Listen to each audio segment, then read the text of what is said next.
77वें स्वतंत्रता दिवस की हार्दिक बधाई और शुभकामनाएं।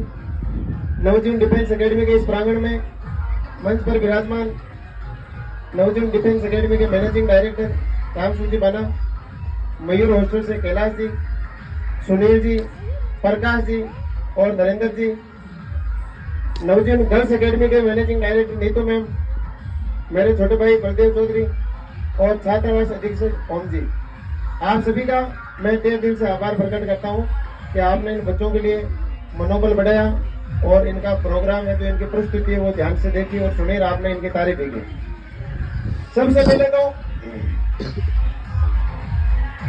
आप सब डिफेंस के विद्यार्थी हो, इससे बड़ी और सौभाग्य की बात नहीं हो सकती। दूसरी बात ये कि मैं आपके माता पिता को धन्यवाद देना चाहूंगा कि उनमें देशभक्ति है, तभी तो आपको देश की सेवा करने के लिए, फौजी बनाने के लिए आपको नवजीवन डिफेंस एकेडमी में भेजा है। शायद मेरे हिसाब से इससे बड़ी और कोई देशभक्ति आपके पेरेंट्स ने और आप में नहीं हो सकती। देशभक्ति सबसे ज्यादा फौजी में होती है। एक फौजी होता है जो अपने देश को हमेशा जीतता हुआ देखना चाहता है, अपने देश का झंडा जो हमेशा ऊपर लहराता हुआ देखना चाहता है। वो फौजी जितनी देशभक्ति किसी में नहीं होती। तो देश में आप सभी नौजवान विद्यार्थियों और कहा करते हैं कि जिस देश में नौजवान यानी युवा अधिक होते हैं उस देश की तरक्की अच्छी होती है। तो आने वाला जो भविष्य देश का है वो आपके कंधों पर ही है पूरा टिका हुआ। अब आप यदि अपने आपके कंधों को कमजोर रखोगे तो देश कमजोर होगा। आने वाली पीढ़ी इस चीज का खामियाजा है जो आने वाली पीढ़ियों को भुगतना पड़ेगा। आप सभी में केवल ऐसे भारत माता के जयकारे लगाने से, केवल ऐसे सुबह भागदौड़ करके फिजिकल करने से और आपके पढ़ाई करने से केवल देशभक्ति नहीं जागती। आप में एक चीज पहले दिमाग में ये होनी चाहिए कि अपन पैसे के लिए फौज में नहीं जा रहे। आप पैसे के लिए फौज में नहीं जा रहे, ये आपके पहले दिमाग में चीज होनी चाहिए कि आप ये जो देशभक्ति के लिए आपको शायद एयरफोर्स में जो बच्चे जीडी की तैयारी कर रहे थे उनको बताया भी था सर ने कि आपको ये नहीं कहना है कि भाई मैं केवल पैसे के लिए फौज में जा रहा हूँ। हाँ, वो एक चीज है भाई आपका घर का पालन पोषण है जो उसी के थ्रू चलेगा, लेकिन आप में देशभक्ति पहले होनी चाहिए और वो जो नौकरी है सरकारी नौकरी वो बात की बात है। तो आप भी आज यहाँ पे बैठ के एक तो प्रण लेना है, एक शपथ लेनी है कि जो आने वाला 78वां जो स्वतंत्रता दिवस है वो यहाँ नवजीवन डिफेंस एकेडमी में नहीं मनाएंगे। वो कहाँ मनाना है? बेलगाम कर्नाटक में या फिर चिल्का उड़ीसा में, या तो एयरफोर्स के ट्रेनिंग सेंटर में मनाना है और या फिर नेवी के ट्रेनिंग सेंटर में मनाना है।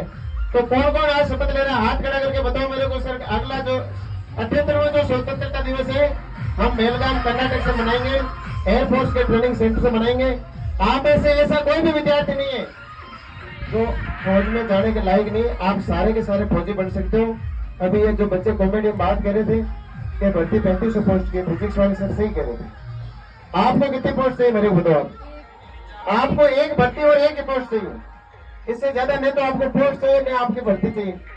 आप डिफेंस में 100 बच्चे तैयारी कर रहे हो, आपको तो यार एक भर्ती और 100 पोस्ट चाहिए मात्र। इससे बाकी की जो पोस्ट है वो पोस्ट चाहिए, उसकी जगह कोई नहीं। आप ये नहीं कह सकते कि मेरे भर्ती नहीं आ रही है। और मान लो कि भाई ज्यादा पढ़ाई इसकी मेरिट भी एयरफोर्स की ज्यादा इतनी नहीं जाती जितना ऑल इंडिया में शायद मेरे हिसाब से एयरफोर्स की जितनी कम मेरिट जाती है उसमें किसी भी एग्जाम की मेरिट इतनी कम नहीं जाती है क्या? अब आपके सबसे बड़ी बात तो ये होती है कि पिता और माँ, एक तो माँ और बाप अपने लिए इससे बड़े मोटिवेशनल अपने लिए इस दुनिया में अपने लिए आइडियल कोई नहीं हो सकते। हो सकता है अपने बाप को और माँ को फिजिक्स, मैथमेटिक्स, इंग्लिश तो नहीं आती होगी, लेकिन शायद अपन उनकी जो कही गई बातें उनको अपने दैनिक जीवन में उतार लें तो आपको फौजी बनने से कोई नहीं रोक सकता। तो मैं अपने पिताजी के लिए 2 लाइन कहूंगा, आप सबके पिताजी के लिए, कि जब मैं सो रहा था कोई चुपके से सर पर हाथ फिरा रहा था, वो थे पापा। सपने तो मेरे थे, उन्हें पूरा करने का रास्ता कोई और दिखा रहा था, वो थे पापा। खुद कड़ी धूप में रहकर मुझे कोई एसी में सुला रहा था, वो थे पापा। मैं ये दुनिया पैसे से चलती है पर कोई सिर्फ मेरे लिए पैसे कमा रहा था, वो थे पापा। मैं तो नौकरी के लिए घर से जाने पर भी दुखी था, मुझसे भी अधिक आंसू बाहर आता है वो थे पापा। प्यार तो सभी दिखाते, बिना दिखाए भी कोई बहुत प्यार निभाए जा रहा था वो थे पापा। मैं तो सिर्फ अपनी खुशियों से हंसता हूँ, पर मेरी हंसी देखकर कोई गम भुलाया जा रहा था वो थे पापा। मैं तो सुबह जल्दी उठ भी नहीं पाता, कोई बहुत थककर भी सुबह काम पर जाता था वो थे पापा।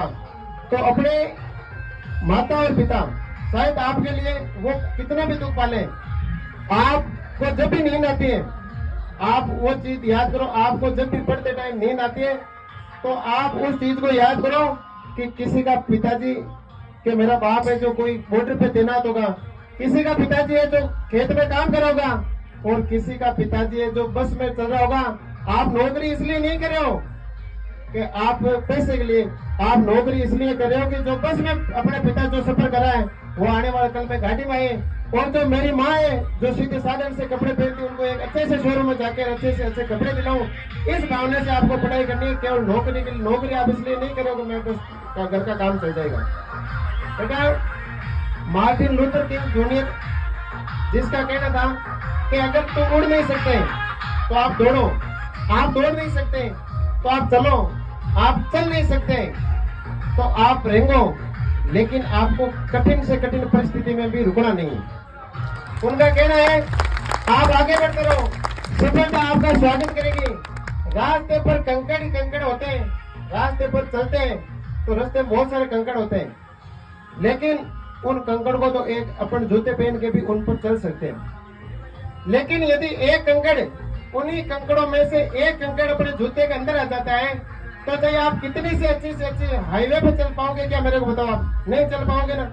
तो बात यह कि कंकड़ बाहर वाले कंकड़ को अपन जूते से दबा लेंगे, यानी बाहर के विचारों को तो अपन कैसे भी करके दबा लेंगे, लेकिन अगर आपके दिल में विचार है, अगर कंकड़ दिल में है, अंदर आपके मन में कंकड़ है, आपके अंदर से आपकी नीयत खराब है पढ़ने के प्रति, आपके विचार खराब है, तो आप जिंदगी में कभी भी सफल नहीं हो पाओगे, चाहे कितना भी क्यों ना अच्छा आपको प्लेटफॉर्म मिल जाए। तो मैं सभी से पुनः ये निवेदन करूंगा कि आपको आज एक चीज की शपथ लेनी है और इस चीज का पॉइंट भी लेना है कि जो 78वां स्वतंत्रता दिवस है हम सभी ये जो पहलगाम कर्नाटक से मनाएंगे, और उस दिन आप हमारे को वहां से प्रोग्राम लाए दिखाओगे, सब देख लो आपका वादा हमने पूरा किया है। ये चीज आपके दिमाग में होनी चाहिए।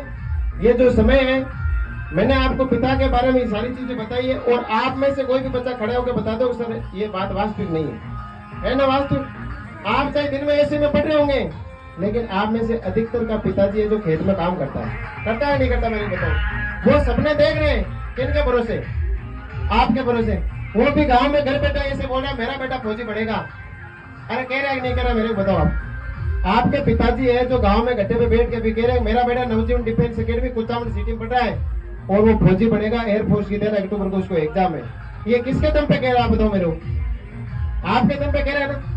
तो ये सपना सिर्फ और सिर्फ आप पूरा कर सकते हो, और कभी भी किसी भी विद्यार्थी को अपने आप से कभी कमजोर नहीं समझना चाहिए। अभी आपके एयरफोर्स के फॉर्म भरे जा रहे थे, आपको उसमें अंगूठा लगवाया जा रहा था। मेरे को आप एक बात बताओ, किसी दो विद्यार्थियों का एक छोटी सी जो आधा इंच की जगह है, किसी का अंगूठा सेम हो क्या? होता है क्या? तो यार मेरे को बताओ, जब एक इतने बड़े शरीर में से एक इतना सा पार्ट सेम नहीं हो सकता, तो आप अपने आप को किसी से कम कैसे समझ सकते हो? इस दुनिया में आप जो कर सकते हो ना, किसी की मां ने ऐसे बेटा नहीं पैदा किया जो आप जो कर सकते हो वो कोई और कर सकता है। सबके अंदर काबिलियत छुपी हुई है, सबके अंदर वो के वो एनर्जी है, सबके अंदर दिमाग है, कोई भी अपने आप में कमजोर नहीं होता है। लेकिन वही बात है कि जब अंदर कंकड़ हो जाते हैं तो उनका कोई भी इलाज नहीं होता है। आप में से भी हजारों विद्यार्थी आगे जाके, हजारों विद्यार्थी मतलब है आप जैसे तैयारी करो, हजारों विद्यार्थी भी तैयारी करें, लेकिन उनमें से लगेंगे कितने बच्चे? 3500 बच्चे, 3500 बच्चे लगेंगे।